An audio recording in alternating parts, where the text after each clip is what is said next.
अस्सलाम वालेकुम गाइस, मेरा नाम है अली और मैं अपने channel daily horror stories bye Ali से एक दफ़ा फिर आपके सामने मौजूद हूँ। उम्मीद करता हूँ आप सब खैरियत से हैं, खुश हैं और कामयाब हैं।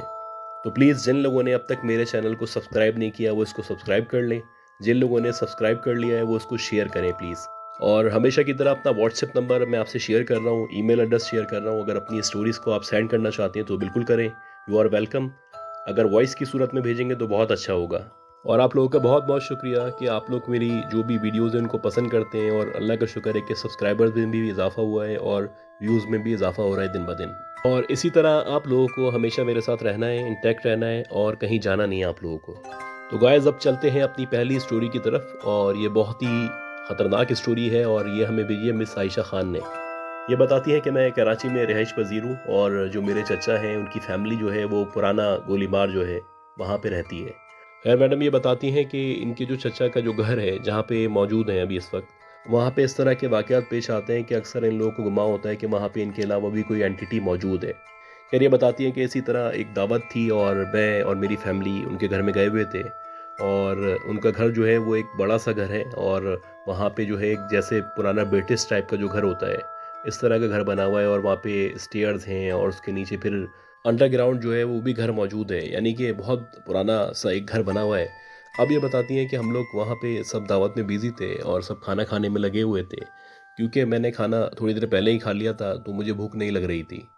अब मैं ऐसी टहलती हुई उनके लॉन की तरफ गई, तो जैसे जैसे मैं आगे बढ़ती गई तो मैंने देखा कि स्टेयर्स से जो है उनकी कोई उतरता हुआ नीचे आ रहा है। अच्छा, जो उनकी स्टेयर थे वो राउंड स्टेयर हैं जैसे पहले घरों में हुआ करती थी। खैर बहरहाल ये बताती हैं कि मैंने ये देखा कि जो ऊपर से उतर रही है वो एक लड़की है, और उसका पीछे का हिस्सा पहले मुझे नज़र आया तो उसने जो कपड़े पहने हुए हैं बिल्कुल सेम वैसे ही कपड़े पहने हुए हैं जैसे मैंने पहने हुए हैं। आहिस्ता आहिस्ता करके जब वो घूम घूम के मेरे सामने आई है तो मैं देख के हैरान हो गई और मेरी चीख निकल गई। मैं बहुत बुरी तरह डर गई कि वो जो लड़की सामने खड़ी हुई थी जो नीचे उतरी थी वो बिल्कुल हूबहू मेरी तरह थी, और उसने वैसे ही कपड़े पहने हुए थे जैसे मैं पहन के गई थी। जितना तैयार मैं हुई हुई थी उतना ही तैयार वो हुई हुई थी। देख के उसको मुझे गुमा हुआ कि शायद मैं किसी आईने के सामने खड़ी हुई है। कुछ देर तो मेरी समझ नहीं आया। खैर बहरहाल जो मैं चीखी थी उस चीख की वजह से जो पीछे मेरी फैमिली मेम्बर्स थे वो सारे भागते हुए आए। जब वो आए तो वहाँ पे जो लड़की उतरी थी जो मेरी तरह मेरी हमशक्ल थी वो वहाँ पे मौजूद नहीं थी। खैर सबने मुझसे पूछा कि एकदम क्या हुआ था कि तुम इतनी बुरी तरह चीखी थी। मैंने उनको बताया कि मैंने देखा है कि जीने से मेरी ही हमशक्ल मेरी ही शक्ल की लड़की सामने आके उतरी है और मेरे सामने खड़े होकर मुस्कुरा रही है, और जैसे ही मैं चीखी हूँ तो पीछे से आप लोग आ गए और वो गायब हो गई। खैर बहरहाल मेरी ये बात सुन के घर वाले परेशान हो गए। अब चचा वगैरह क्योंकि जानते थे इनके घर में इस तरह के मामला होते रहते हैं तो उन्होंने थोड़ा सा हौसला दिया और मुझे रिलैक्स किया। अच्छा, ये बताती हैं कि इसी तरह 10 से 15 दिन मज़ीद गुजर चुके थे, और एक दफ़ा ऐसा हुआ कि मैं चचा के घर में ही गई हुई थी। तो वहाँ पे जो चचा के बेटे हैं बच्चे, वो बच्चे और उनका एक कज़न आया हुआ था, वहाँ पे वो लोग खेल रहे थे। खेलते खेलते ये लोग बेसमेंट में चले गए। अब ये बताती है कि बेसमेंट में एक व्हील चेयर रखी हुई थी जो किसी ज़माने में इनके नाना यूज़ किया करते थे। तो इन्होंने क्या किया, उस व्हील चेयर से खेलना शुरू कर दिया, यानी एक दफ़ा एक बैठता एक दफ़ा दूसरा बैठता तो उसको लेके चले आते आगे की तरफ। अच्छा, ऐसे ही हुआ कि बच्चे खेलते खेलते व्हील चेयर को लेके जो स्टोर रूम था वहाँ पे चले गए। अब जैसे ही ये लोग स्टोर रूम के अंदर गए हैं तो स्टोर रूम में जैसे ही अंदर गए हैं तो पीछे से किसी ने बाकायदा ऐसा लगा कि ज़ोर से मार के दरवाजे को बंद कर दिया है। अच्छा, ये सूरत देख के ये दोनों बच्चे बहुत बुरी तरह डर गए और दरवाजे को ज़ोर ज़ोर से पीटने लगे और चीखने लगे बुरी तरह। इनकी चीखों पुकार सुन के जो है इनकी फैमिली मेम्बर्स भागते हुए आए और उन्होंने आके इनको बचाया। जब इनसे पूछा गया था कि क्या हुआ था तुम्हारे साथ, तो ये कहने लगे कि भाई हम लोग खेल रहे थे और ऐसी व्हील चेयर को मजाक ही मजाक में हम लोग कमरे के अंदर स्टोर रूम के अंदर लेके आए। जैसे ही हम अंदर आए तो ऐसा लगा कि पीछे से कोई आया और उसने ज़ोर से गेट को बंद कर दिया है। उसके बाद हमने जब खोलने की कोशिश की तो खोल ही नहीं रहा था, ऐसा लग रहा था कि लॉक कर दिया किसी ने बाहर से। अच्छा, इसी तरह ये बताती हैं कि जो चचा की साली है वो आई भी थी, और वो बेसिकली एक स्कूल टीचर है और एक बहुत बड़े स्कूल में जो है टीचिंग करती है। तो वो अपना काम वगैरह लेके बच्चों की कॉपीज़ वगैरह लेके अपने घर में आ गई थी। उसने सोचा था कि यहाँ पे आके चेक कर लूँगी। अब ये चचा के घर में जो ऊपर वाला फ्लोर है, टॉप फ्लोर, वहाँ पे जाके बैठ के कॉपी चेक कर रही थी। तकरीबन दिन के 12:30 1 बजे का टाइम था। अब ये बताती हैं कि कॉपी चेक करते करते मुझे ऐसा एहसास हुआ कि वो जो खिड़की है लेफ़्ट साइड पे, तो कॉर्नर ऑफ द आई से मुझे ऐसा महसूस हुआ कि कोई आया है, उसने झांका है। अब इन्होंने जैसे ही वहाँ पे देखा तो वहाँ पे कोई मौजूद नहीं था।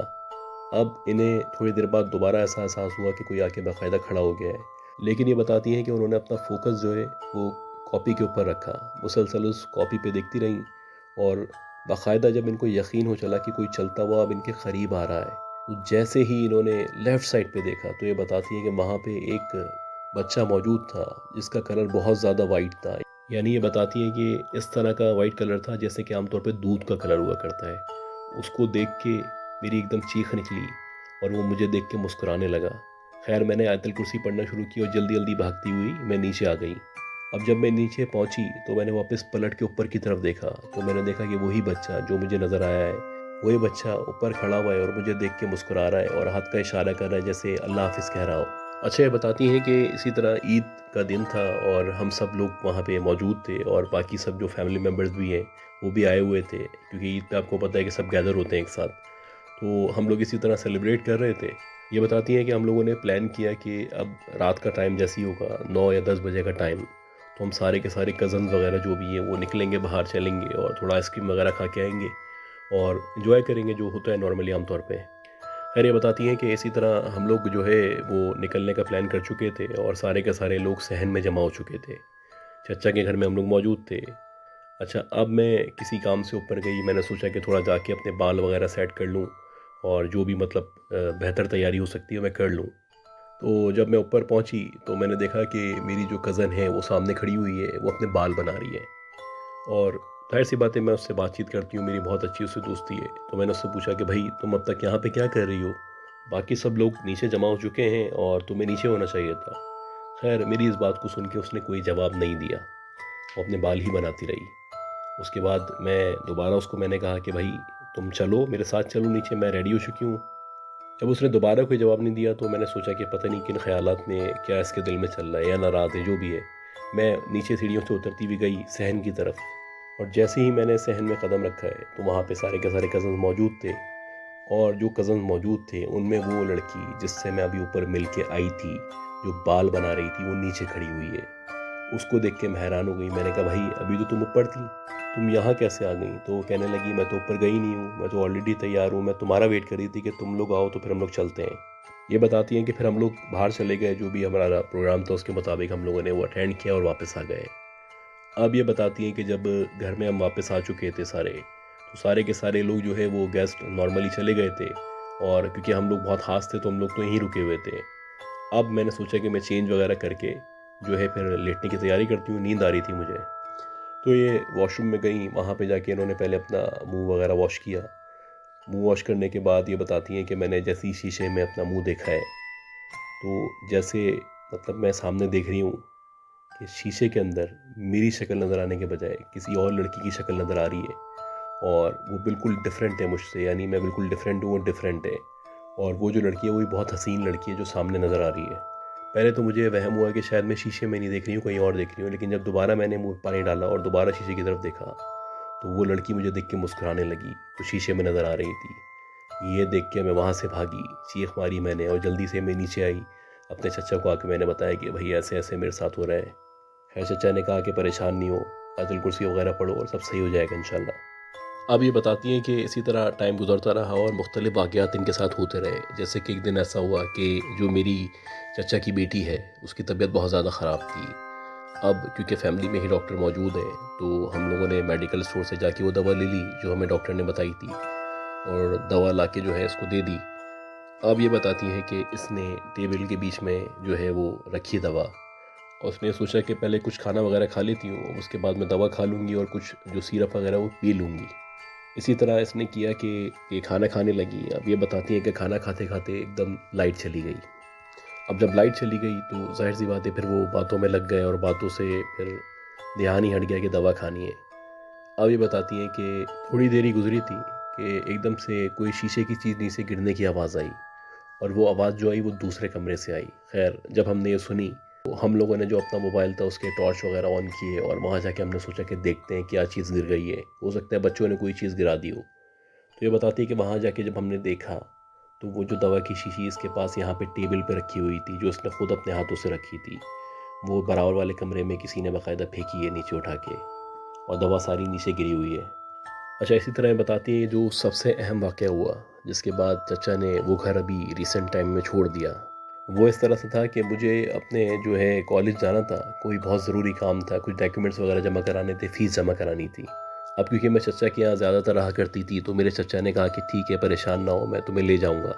मैंने उनसे टाइम सेट किया और हमने तय किया कि सुबह 9 बजे हम लोग निकल जाएंगे यहाँ से। अब ये बताती हैं कि सुबह मैं 9 बजे तैयार हो गई और तैयार होके मैं बस नीचे जाने ही वाली थी। तो मैंने सोचा कि एक दफ़ा मैं झाँक के देख लेती हूँ कि चचा रेडी हैं या नहीं। अगर रेडी हैं तो वो गाड़ी लेके बाहर खड़े होंगे, जो नॉर्मली हुआ करता था। वो हॉर्न बजाते थे और हम लोग जाके गाड़ी में बैठ के चले जाया करते थे उनके साथ। अब ये बताती हैं जैसे ही मैं उनको देखने के लिए गई हूँ, तो वो जो गोल ज़ीना था, उधर से मैंने दोबारा देखा कि ऊपर से एक लड़की उतर रही है। और वैसे ही हुआ बिल्कुल जैसे पहले हुआ था कि बिल्कुल मेरी ही तरह का ड्रेस पहना हुआ है। जितना तैयार मैं हुई हुई हूँ, वैसे ही और उतना ही वो तैयार हुई हुई है। और मेरे सामने आके खड़ी हुई, मुस्कुराने लगी। ये देख के मेरे मुँह से ना कोई आवाज़ निकली, ना चीख निकली। मेरी समझ ही नहीं आ रहा था कि ये सब क्या हो रहा है। शायद मैं ख्वाब देख रही हूँ या हकीकत है। बहरहाल जैसे ही कुछ समझ में आया तो मैं वापस कमरे की तरफ भागी और आयतल कुर्सी पढ़ना शुरू की मैंने, और जल्दी से दरवाजे को बंद कर लिया और आंखें बंद करके मैं बैठी रही, आयतल कुर्सी पढ़ती रही। कुछ समझ नहीं आ रहा था कि मुझे करना क्या है। मैं बहुत बुरी तरह डर चुकी थी, मैं खौफ में मुब्तला थी। इसी तरह ये बताती है कि 10-15 मिनट गुजर चुके थे। अब जाके मेरे थोड़े आसान बहाल होना शुरू हुए, तो मैंने सोचा कि मैं जाके चचा को देखती हूँ, उनको बताती हूँ कि क्या हुआ है मेरे साथ। तो जब मैंने बाहर जाके देखा तो चचा की गाड़ी मौजूद नहीं थी वहाँ पे। और अभी मैं सोच ही रही थी कि एकदम से चचा की गाड़ी मेरे सामने आके रुकी और वो बहुत जल्दी में जल्दी से गेट बंद करके अंदर की तरफ भागते हुए आए और मुझे देख के मेरे पास आए और मुझे देख के अल्लाह का शुक्र अदा करने लगे। मैंने पूछा क्या हो गया चचा, एकदम परेशान क्यों और इतनी हबड़ दबड़ में क्यों अंदर आए आप? तो कहने लगे भाई मैं तुम्हारा बाहर वेट कर रहा था कि तुम आओ, उतरो, गाड़ी में बैठो तो हम चलें कॉलेज तुम्हारे। तो तुम आई, आके मेरी गाड़ी में बैठी। मैंने तुमसे पूछा कि भाई पहले कॉलेज जाना है या पहले बैंक जाना है, तो तुमने कोई जवाब नहीं दिया। खैर बहरहाल मैं 5 मिनट ही मैंने गाड़ी चलाई थी। फिर तुमसे दोबारा मैंने पूछा कि भाई पहले बैंक जाओगी, बता तो दो मुझे। तो तुमने कोई जवाब दोबारा नहीं दिया। अब मैंने जब बैक व्यू मिरर से देखा तुम्हें, तो मुझे तुम एक अजीब सी मुस्कुराहट के साथ देख रही थी और देखते ही देखते तुम गायब हो गई। और ये वो लम्हा था कि मैं समझ चुका था कि तुम मौजूद नहीं हो गाड़ी में, इस वक्त मेरे साथ कोई और मौजूद है या मौजूद था। मैंने बहरहाल आयतल कुर्सी पढ़ी और सीधा मैं घर आया और अल्लाह का शुक्र है कि घर में आया तो तुम मौजूद थी। खैर ये इतना बड़ा वाक़या था कि इस वाक़े के बाद सब के सब लोग बुरी तरह हिल चुके थे। और जो हमारे चचा थे उन्होंने जैसे तैसे जो भी उनको पैसे लगे, उन्होंने ये मकान बेचा और वहाँ से जान छुड़ाई। अच्छा गाइज़, एक स्टोरी और मुझे भेजी है और इनका नाम है कायनात शेख। और ये बताती हैं कि ये 2017-18 की बात थी। ये लोग एक अपार्टमेंट तलाश कर रहे थे अपनी रिहाइश के लिए, क्योंकि ये लोग जहाँ पे अभी रहा करते थे तो वहाँ के जो लैंडलॉर्ड थे उन्होंने कहा था कि भाई ये अपार्टमेंट जो है खाली कर दें आप, क्योंकि हमें अपने बेटी की शादी करनी है और शादी के बाद ही हम उसको दे देंगे। अब ये बताती हैं कि काफ़ी हमने सर्च किया और सर्च करने के बाद हमें कोई ऑप्शन नज़र नहीं आ रहा था। तो हमने ये सोचा कि हम ऐसा करते हैं कि जो हमारी एक फुप्पो हैं, उन फुप्पो का जो है गुलशन इकबाल ब्लॉक 6 के अंदर एक घर है और वो घर काफ़ी अरसे से खाली है।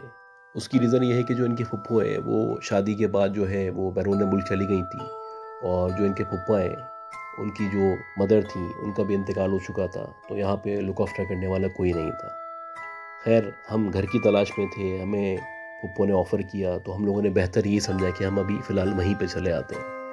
अब ये बताती हैं कि हम लोगों ने अपना सामान वगैरह जो है वहाँ पे शिफ्ट किया और वहाँ पे हमने अपनी रिहाइश इख्तियार कर ली। शुरू में तो ये बताती हैं कि सब नॉर्मल था और कुछ भी इस तरह के मामला पेश नहीं आ रहे थे। लेकिन अब क्योंकि फ़ैमिली हमारी बड़ी छोटी सी थी, मैं थी, मेरी अम्मी थी, एक भाई था और अब्बू थे, तो हम लोग अक्सर ये है कि रात में 2-3 बजे तक जागा करते थे, उसके बाद जाके सोते थे। खैर ये बताती हैं कि मैं और मेरी अम्मी एक दफ़ा ऊपर खड़े हुए थे टेरेस में, तो हमने ये देखा, क्योंकि एक बहुत बड़ा सा घर था ये, तो हमने ये देखा कि जो हमारा गेट है उसके अंदर की तरफ जहाँ पे एक छोटा सा लॉन या आप छोटा सा पार्क कहें उसको मौजूद है, तो अंदर की तरफ वहाँ पे एक औरत टहल रही है। और वो जो औरत टहल रही है, जाहिर सी बात है बाहर स्ट्रीट लाइट लगी थी, उसकी लाइट अंदर आ रही थी, तो बाकायदा पता चल रहा है कि उसने पर्पल कलर का ड्रेस पहना हुआ है। मैंने अम्मी को देखा, अम्मी ने मुझे देखा। हमें यकीन नहीं आ रहा था कि ये हो रहा है। पहले तो हम समझे कि शायद कोई चोर है, लेकिन बहरहाल इसी दौरानिए में ये मुश्किल से 20-25 सेकंड की हमारी थिंकिंग का टाइम था और एक दूसरे को देखने का टाइम था। इसी दौरानिए में वो जो औरत वहाँ पे मौजूद थी, वो टहलते टहलते एकदम गायब हो गई। अब हम दोनों बहुत बुरी तरह डर चुके थे। अल्टीमेटली फ़ादर मेरे जाग रहे थे, तो मैं उनके पास गई। मैंने उनको कहा कि देखें अम्मी और मैंने ऐसे ऐसे देखा है। फ़ादर जो कि यूजुअली फ़ादर हुआ करते हैं, तो उन्होंने बहुत हौसला दिया। उन्होंने कहा कोई ऐसी बात नहीं है, तुम्हारा वहम होगा, और ऐसा कैसे हो सकता है कि घर के अंदर कोई आ जाए, कूद के आई होगी क्या। इस तरह की उन्होंने बातें की, और उसके बाद उन्होंने कहा परेशान नहीं हो, आयतुल कुर्सी वगैरह पढ़ो और इग्नोर करो। अच्छा, अब ये बताती हैं कि इसी तरह ऐसा हुआ कि 3-4 दिन गुजर चुके थे, और हम लोगों ने जो कपड़े वगैरह थे अपने वॉश किए थे। उसके बाद जो नॉर्मल प्रैक्टिस होती है कि आप अपने सहन में या छत पे अपने कपड़े जो है सुखाने के लिए डाल देते हैं, वहाँ पे अलगनी लगी होती है। और ऐसे हुआ कि हमने वहाँ पे कपड़े डाले हुए थे। मेरी अम्मी मुझे मगरिब के बाद कहने लगी कि तुम जाओ और वो जो कपड़े हैं उनको निकाल के लेके आ जाओ, क्योंकि ऐसा ना हो कि बारिश हो जाए। अगर बारिश होगी तो दोबारा से गीले हो जाएंगे। खैर बहरहाल मैं छत पे गई, और वहाँ पे जाके मैंने जो भी कपड़े थे उनको निकालना शुरू किया। अब ये बताती है कि 2 से 3 रॉस थी कपड़ों की, क्योंकि काफ़ी सारे कपड़े थे जो धुले हुए थे। तो मैं एक रॉ से कपड़े निकाल रही थी। ज़ाहिर-सी बात है, लेफ़्ट साइड पे भी मेरे कपड़े थे, राइट साइड पे भी कपड़े थे। मुझे उसके अलावा फ़र्दर कुछ नज़र नहीं आ रहा था। खैर बहरहाल ये बताती हैं कि मैं कपड़े निकालने में ही बिज़ी थी कि मुझे एकदम से एहसास हुआ कि जो कपड़े की लेफ़्ट वाली रॉ है, उस रॉ के पीछे कोई चल रहा है। अब क्योंकि मुझे कपड़े नज़र आ रहे थे, उसके अलावा कुछ नज़र नहीं आ रहा था, तो लेकिन एहसास ज़रूर हो रहा था कि किसी के कदमों की आहट है, कोई वहाँ पे चल रहा है, कोई मौजूद है वहाँ पे। खैर ये बताती हैं कि पहले तो मेरी हिम्मत नहीं हुई, ऐसा लगा कि मेरी जान निकल जाएगी। लेकिन फिर पता नहीं कहाँ से मेरे अंदर हिम्मत आई, और मैंने कपड़े थोड़े से खिसकाए। जैसे ही मैंने कपड़े खिसकाए, तो मैंने ये देखा कि सामने वही औरत जो पर्पल कपड़े पहने हुए उस दिन टहल रही थी गार्डन में, खड़ी हुई है। और उसके बहुत यानी अजीब से बाल हैं, बिखरे बिखरे बाल हैं, उसकी आंखें बहुत बड़ी बड़ी सी हैं, और उसकी जो नोज़ है बहुत अजीब सी है, यानी कि पूरा चेहरा उसका अजीब सा भयानक सा चेहरा है।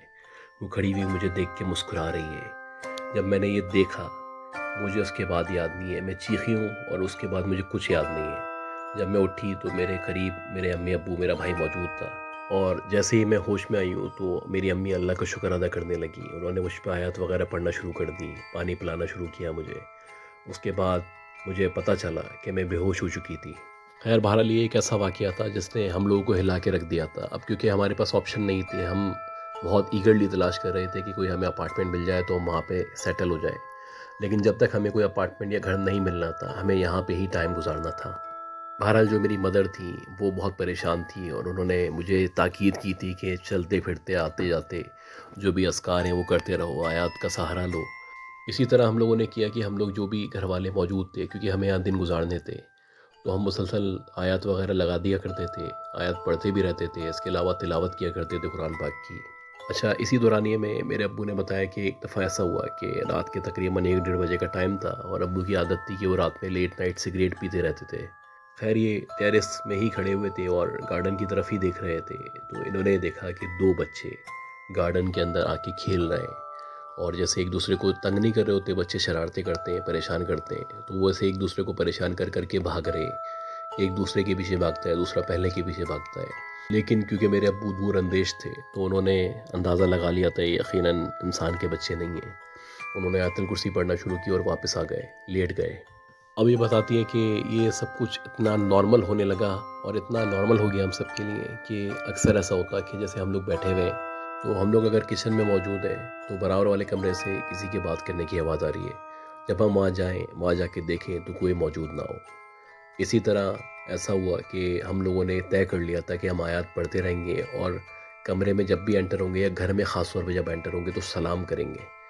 और एक दफ़ा ऐसा हुआ कि मैं घर के अंदर एंटर हुई, और उस दिन इत्तेफ़ाक ऐसा था कि मेरे घर में मेरे अलावा मेरी अम्मी मौजूद थी। तो बहरहाल जब मैं एंटर हुई और मैंने सलाम किया, तो अम्मी ने वालेकुम अस्सलाम कहा, और अम्मी के साथ किसी मर्द ने भी वालेकुम अस्सलाम कहा, और ये मैंने भी सुना और ये मेरी अम्मी ने भी सुना।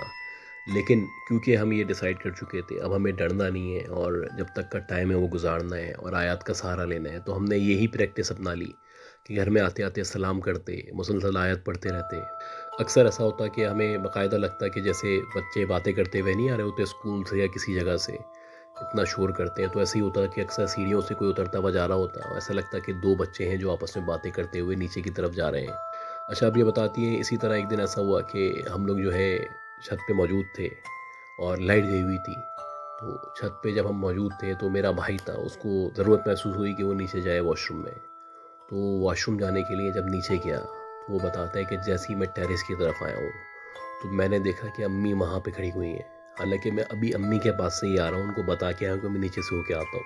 खैर इनके भाई ने बहुत अक्लमंदी की कि जब वहाँ पे उसने अम्मी को खड़े हुए देखा तो उसने सलाम किया और आयतुल कुर्सी पढ़ता हुआ आगे चला गया। ना ज़्यादा देर रुका, ना ज़्यादा बात की। खैर ये बताती हैं इसी तरह कुछ मज़ीद टाइम हमने वहाँ पे गुजारा और अल्लाह का शुक्र है कि हमें एक अपार्टमेंट मिल गया। तो हमने पप्पू का शुक्रिया अदा किया कि आपने हमें मौका दिया यहाँ रहने का, और शराफत से अपने घर में मुंतकिल हो गए अपने अपार्टमेंट में। और अल्लाह का शुक्र है कि अपने अपार्टमेंट में आने के बाद हमने किसी भी किस्म के इस तरह के मामलात को फेस नहीं किया, ना कभी ऐसी एक्टिविटी हुई, ना किसी की प्रेजेंस हुई। पप्पू का घर ये बताती हैं कि आज भी वो खाली है और वो बैरून मुल्क ही रहती हैं। अच्छा, इसी तरह एक स्टोरी हमें भेजी है नईम अहमद साहब ने। ये बताते हैं कि हमारा जो घर है वो बेसिकली एक सोसाइटी के अंदर मौजूद है, और ये स्कीम 33 गुलशन मेमार कहलाती है जगह। वहाँ पे एक बहुत सिविलाइज, एक बहुत बड़ी सोसाइटी है जो बेसिकली कम्युनिटी बेस्ड है। अब ये बताते हैं क्योंकि हम लोग वहाँ पे काफ़ी अरसे से रह रहे हैं, इसी तरह काफ़ी सारे लोग हैं जो वहाँ पे रह रहे हैं और वहाँ से वो छोड़ते नहीं उस जगह को। वहाँ पे बहुत अच्छा टाइम इन लोगों का गुजरता है, सिक्योरिटी भी बहुत अच्छी है, यानी सारी फैसिलिटीज़ वहाँ पे मौजूद हैं। अब ये बताते हैं कि मैं और मेरे अलावा 2 दोस्त थे, हम लोग बचपन से ही दोस्त हैं, और ज़ाहिर सी बात है सोसाइटी में हम लोग पिछले तकरीबन 18 साल से रह रहे हैं। तो हमारी दोस्ती भी है और फैमिली में भी आना जाना है, और फिर कम्युनिटी भी हमारी एक ही है। ये सारी वो बातें हैं जो आपके रिलेशंस को और ज़्यादा स्ट्रॉन्ग करती हैं। अब ये बताते हैं कि इसी तरह टाइम गुजरता रहा और मैट्रिक किया, इंटर किया, फिर हम लोग कॉलेज में आ गए। एक दोस्त जो था हमारा वो अपने फादर के साथ बिज़नेस में लग गया, यानी हम तीनों दोस्तों में से एक बंदा जो है वो बिज़नेस करने लगा। बाकी हम लोगों ने ग्रेजुएशन की, उसके बाद मेरा जो है इस्लामाबाद ट्रांसफ़र हो गया, मैं वहाँ पे जॉब करने लगा, और मेरा जो दूसरा दोस्त था वो दुबई चला गया।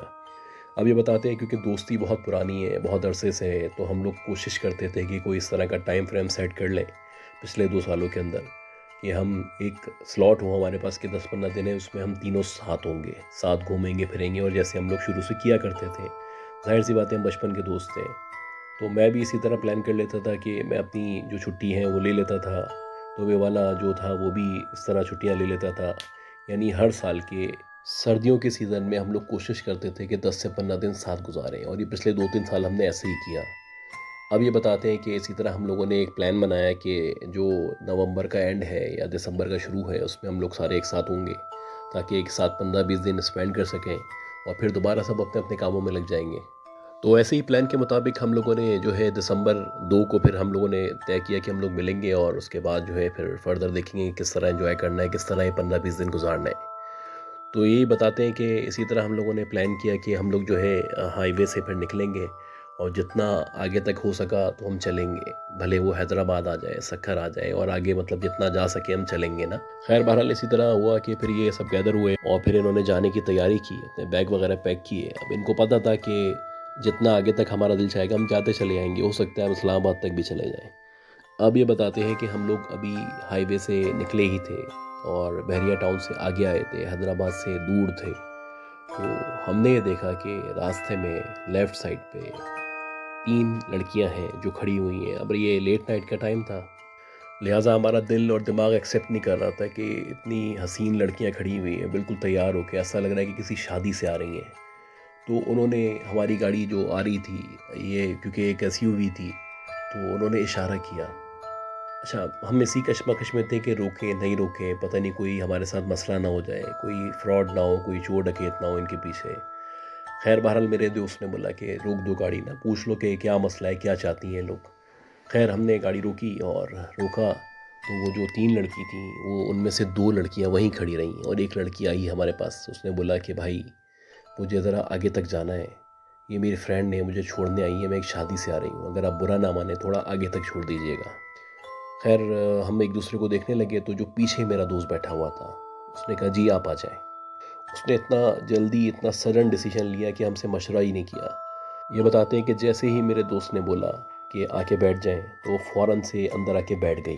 बाकी जो ख़वातीन थी ना उनको उसने कोई इशारा किया कि मैं जा रही हूँ, ना उन्होंने कुछ पूछा, ना वो इस तरफ आई, वो दूर ही वहीं खड़ी हुई थी, और ये लड़की आके हमसे बात कर रही थी। खैर बहरहाल उसको हमने यहाँ बिठा लिया और इससे पूछा कि किस तरफ जाना है।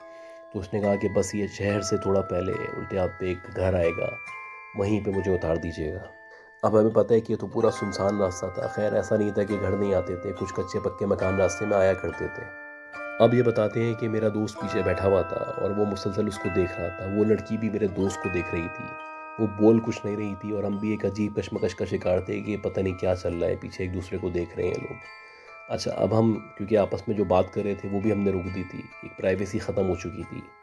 लेकिन इसी दौरानिए में लेफ़्ट साइड पे एक घर नज़र आया।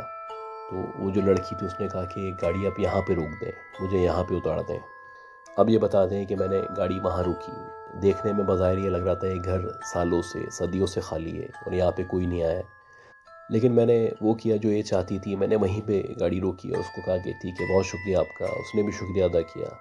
उसके बाद वो जाने लगी उतर के। अच्छा, इस दौरान ही में जो मेरा दोस्त पीछे बैठा हुआ था, उसको एकदम से पता नहीं क्या हुआ कि वो गाड़ी से उतरा, उसके पीछे जाने लगा। अच्छा, हमारी तो कुछ देर तक समझ नहीं आया कि ये क्या किया है, क्या हरकत करने वाला है। हम तो बचपन से एक दूसरे को जानते हैं, ना हम कोई गलत एक्टिविटीज़ में इन्वॉल्व है, ना कुछ उल्टा सीधा करते हैं। तो इसको क्या मतलब ऐसी सिचुएशन है कि ये हमसे मशवरा भी नहीं कर रहा, ना हमसे बात कर रहा है और सीधा उस लड़की के पीछे चल दिया। खैर मैं गुस्से में उतरा और मैंने कहा कि उसको मैं भी 2 थप्पड़ मारता हूँ, उसको बोलता हूँ कि वापस आके बैठो, चलो आगे जिस काम के लिए निकले हम। अब मैं गया उसके पास तो मैंने उसको बोला, भाई मेरे साथ चलो, पीछे बैठो। तुम कहाँ जा रहे हो उसके पीछे? तो वो बोलने लगा, यार ऐसा करो आप लोग चले जाओ। जब उसने इस तरह बोला तो मेरी समझ नहीं आया कि ये किस तरह की बातें कर रहा है, ये क्या पागल हो चुका है। खैर बहरहाल मैंने उसको गुस्से से देखा और उसको मैंने हाथ पकड़ा और मैंने कहा, वापस चलो, गाड़ी में बैठो, हमें जाना है यहाँ से। उसने मेरा हाथ झटका और मुझे कहा कि तुम लोग चले जाओ, मैं नहीं जा रहा। जब उसकी मैंने ये बात सुनी तो मैं अपने दूसरे दोस्त के पास आया जो गाड़ी में बैठा था। मैंने कहा, यार इसको पता नहीं क्या हो गया, ये उस लड़की के पीछे चला चला जा रहा है। उस लड़की ने ना हमसे बात की, ना कुछ बोला। पता नहीं किस घर के आगे उतरी है, क्या चक्कर है, कोई चोरी चकारी का चक्कर है या कुछ और चक्कर है। इस तरह उसको जाना नहीं चाहिए उसके पीछे। खैर हम इन्हीं ख्यालात में घूमते तो मेरे दोस्त को भी गुस्सा आने लगा। उसने बोला, यार तुम बैठो, हम चलते हैं आगे, ये खुद देखेगा, खुद जिम्मेदार है इस चीज़ का। अब बहरहाल ये बताते हैं कि हम लोगों ने गाड़ी गुस्से में चला दी और थोड़ा सा हम आगे गए थे 15-20 मिनट। तो एकदम से मेरे दोस्त ने कहा, यार इस तरह दिल नहीं मान रहा, ऐसा करते हैं कि वापस चलते हैं, वो किसी ट्रबल में ना आ गया हो। बहरहाल हम दोनों वापस गाड़ी लेके आए और वापस हमें पता है कि हम किस रास्ते से गए थे। हार्डली 10-15 मिनट ही गाड़ी चली थी। हम जाहिर सी बात है यू टर्न से घुमा के आए थे और वापस जब हम आए तो हम तकरीबन उस घर को 2 घंटे तक तलाश करते रहे। ना वो हमें घर नज़र आया, ना हमें हमारा दोस्त नज़र आ रहा था। अब हम बहुत शदीद परेशान हो चुके थे कि ये सब कुछ क्या हुआ है। हमने खुद उतारा है, यहीं पे घर था और इत्तेफाक है कि उस घर के आगे एक पेड़ भी लगा हुआ था। पेड़ तो वहाँ पे मौजूद है लेकिन वहाँ पे कोई घर नज़र नहीं आ रहा है। अब हमारे दिमाग ने काम करना छोड़ दिया था क्योंकि हम जिस प्लान से निकले थे घूमने फिरने पार्टी करने के लिए, वो सब ख़त्म हो चुका था। अब हमें फ़िक्र लाहक थी कि हमारा दोस्त नहीं मिल रहा है और अगर दोस्त मिल भी जाए तो ये कैसे हो सकता है कि वो जो घर था वो यहाँ पे अब मौजूद नहीं है। अच्छा, मैंने सोचा कि शायद हो सकता है कि हम भूल रहे हो, हम बहुत आगे आ गए हो। फिर हमने और दोबारा से एक दफ़ा टर्न किया और दोबारा से गाड़ी घुमाई और तकरीबन 1 घंटे आगे और 1 घंटे पीछे चला के देखी तो वो घर हमें मिल ही नहीं रहा था। इस तरह तकरीबन पौने 4 बज चुके थे रात के और हम बहुत परेशान थे कि अब तक हमारे दोस्त का कुछ पता नहीं चल रहा था। अब जाहिर सी बात है वो जो एरिया था वहाँ पे सिग्नल्स का भी प्रॉब्लम था और दूसरा है कि जब भी हम उसको कॉल करते थे तो उसका नंबर बन जाता था। अब ये बताते हैं कि जब इंतहा हो गई और मतलब हमारी समझ कुछ नहीं आ रहा था तो हमारे पास यही ऑप्शन था कि उसके घर वालों को, अपने घर वालों को कॉल करके बताएं कि भाई ऐसा ऐसा हुआ है कि हाईवे पे उतरा है और किसी लड़की के पीछे गया, उसके बाद ये नज़र नहीं आ रहा, ना वो लड़की ना उसका घर नज़र आ रहा है। खैर मेरा जो दोस्त था उसने मुझे कहा कि परेशान नहीं हो, आयतुल कुर्सी वगैरह पढ़ते रहो और अल्लाह से ये दुआ करते रहो, इंशाल्लाह मिल जाएगा। अब ये बताते हैं कि इसी तरह सुबह की अज़ान हो चुकी और अज़ान के बाद भी हमें वो नहीं मिला। अब हमने सोचा कि अब हम चलते हैं घर, जाके सिचुएशन बताएंगे अपने घर वालों को, उसके घर वालों को कि भाई इससे इस तरह हुआ है और वो हमें नहीं मिल रहा। पुलिस में रिपोर्ट करेंगे, यकीनन कोई ना कोई इसका हल निकलेगा। खैर ये बताते हैं कि जब हम घर की तरफ वापस आ रहे थे तो समझ लें कि बहरिया टाउन को क्रॉस ही किया था। तो लेफ़्ट साइड पे हमने ये देखा कि एक बंदा रोड पे लेटा हुआ है या पड़ा हुआ है। दूर से क्योंकि लाइट्स पड़ती हैं तो आपको अंदाज़ा हो जाता है। खैर आहिस्ता आहिस्ता मैंने गाड़ी स्लो की तो वहाँ पे जब हम पहुँचे देखा तो हमारा वही दोस्त वहाँ पे लेटा हुआ है या बेहोश पड़ा हुआ है। ये बताते हैं कि हमने जल्दी से गाड़ी से पानी की बोतल निकाली और उसके ऊपर पानी डालना शुरू किया और मुसलसल हम आयत वगैरह का जिक्र करते रहे। तो अल्लाह का शुक्र है कि थोड़ी देर बाद उसकी आंखें खुलना शुरू हुई और वो उठ के बैठ गया और हमने उससे पूछा कि भाई ऐसा क्या हो गया था, तुम कहाँ चले गए थे और तुम्हें हम पूरी रात ढूंढते रहे, ना वो घर मिल रहा था, ना वो लड़की नज़र आ रही थी, ना तुम नज़र आ रहे थे। खैर हमारे इन सवालात का कोई जवाब उसने नहीं दिया, और मैं इस दौरानिए में नोट कर चुका था कि उसका जिस्म जो है दहक रहा है, ऐसा लग रहा है कि किसी अंगारे को हाथ लगा रहा हूँ। बहुत ज़्यादा गर्म हो रहा था उसका जिस्म, जैसे बहुत शदीद बुखार हो चुका है उसको, और बिल्कुल कुछ बोलने समझने से कासिर था वो। हमने उसको गाड़ी में बिठाया और लेके जैसे तैसे अपने कम्युनिटी सेंटर में आए, और आके वहाँ पे डॉक्टर भी मौजूद होता है, तो उनको हमने दिखाया कि भाई ये ऐसा ऐसा हुआ है, और ये एकदम से बेहोश मिला था हमें रास्ते में। खैर डॉक्टर ने चेक किया तो उन्होंने बताया कि भाई इनको बहुत शदीद बुखार हो रहा है और शायद कोई इनको शॉक लगा है। अच्छा, जब ये इनके पेरेंट्स वगैरह को बात पता चली तो उनको थोड़ा सा शक हुआ कि यकीनन ये कुछ और मामला इसके साथ हुआ है, जो ये बता भी नहीं पा रहा, बोल भी नहीं रहा है जब से। तो उन्होंने जो करीबी उनकी कम्युनिटी के मुताबिक जो भी एक थे उनके आमिल, और उनसे रब्ता किया, उनको बताया कि भाई ऐसा ऐसा मामला है। तो वो आए, उन्होंने अपना हिसाब किताब लगाया, उन्होंने चेक किया, तो उन्होंने बताया कि भाई ये जो बच्चा है इस पर बहुत बुरे किस्म के असरात हुए हुए हैं, और यकीनन इसको किसी जिन्नी ने या मतलब फ़ीमेल जिन ने अपने साथ ले आने की कोशिश की है, या इसको नुकसान पहुंचाने की कोशिश की है, और शायद कोई नेकी थी जिसकी वजह से वहाँ से बच के निकल के आ गया है। मैं आपको कुछ चीज़ें वगैरह बता रहा हूँ, आप करें, और उम्मीद रखें इंशाल्लाह आहिस्ता आहिस्ता ये बच्चा सही हो जाएगा। खैर बहरहाल ये बताते हैं कि वो जो उनके आमिल थे उन्होंने अपने हिसाब से जो भी अमल वगैरह थे वो करना शुरू किए, और इसी तरह उन्होंने तकरीबन 2 से 3 महीने तक उस बच्चे पे पढ़ाई की, उस पर अमल किया, तब जाके उसकी हालत कुछ बेहतर होना शुरू हुई। लेकिन ये बताते हैं कि अब भी वो प्रॉपर बात नहीं करता, 90% वो खामोश रहता है। उससे कुछ भी पूछो वो बताता नहीं कि उस रात क्या हुआ था, वो क्यों उस लड़की के पीछे गया था, क्या सिलसिला था, कोई बात इस तरह की नहीं करता। मेंटली भी काफ़ी डिस्टर्ब हो चुका है। अब ना वो जॉब कर सकता है, ना प्रॉपर बात कर सकता है, ना कोई भी काम ढंग से कर सकता है। मतलब वो 10% उसका दिमाग काम करता है, और बस बिल्कुल वो सुन हो चुका है। हालांकि बहुत अच्छा दोस्त था, बहुत ज़्यादा एक्टिव था, शरारतें भी किया करता था, और हम लोग बहुत अच्छा टाइम गुजारा करते थे। खैर बहरहाल ये बताते हैं कि इसी तरह उसकी हालत अब तक है, और अब तक समझ नहीं आ सका कि उसके साथ क्या हुआ था, और उस रात क्या इवेंट हुआ था जिसका वो आज तक मैं बता नहीं सका, ना बोल पाता है। और अक्सर ऐसा होता है कि जैसे बैठा हुआ होता है तो बैठे बैठे इशारा करता है जैसे कि कोई आया है गेट पे, और हालांकि वहाँ पे गेट पे कोई मौजूद नहीं होता। तो गैस ये स्ट्रेंज इवेंट था जो उन्होंने हमसे शेयर किया है, और इसमें बहुत सारी लर्निंग भी है और बहुत सारी चीज़ें हैं जो हम समझ सकते हैं, सीख सकते हैं। तो उम्मीद करता हूँ कि आपको ये सारी स्टोरीज़ आज जो मैंने शेयर की हैं पसंद आई होंगी। अगर आपको ये पसंद आई है तो प्लीज़ इस चैनल को लाइक करें। अगर आपने अब तक सब्सक्राइब नहीं किया तो सब्सक्राइब करें, और अगर हो सके तो प्लीज़ शेयर करें। दुआ करिएगा कि अल्लाह हम सबको सेहत दे, ज़िंदगी दे, कामयाबी दे। अपना ख्याल रखिएगा। अल्लाह हाफ़िज़।